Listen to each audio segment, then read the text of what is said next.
Jesus క్రైస్ట్కి చెందిన వ్యక్తిని అని చెప్పినందుకు మణిపూర్లో మొన్న రీసెంట్గా అంబులెన్స్లో ఒక చిన్న పాపం తీసుకెళ్తున్నటువంటి ఆ బండి మొత్తాన్ని తగలబెట్టేశారు with mother and baby.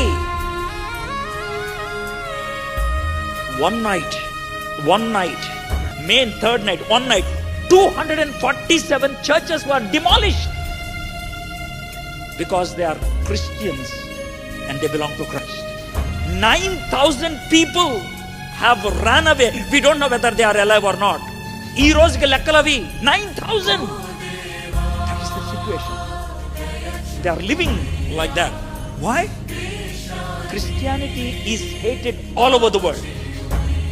Christ is hated all over the world. The days have come. I don't know what you're thinking.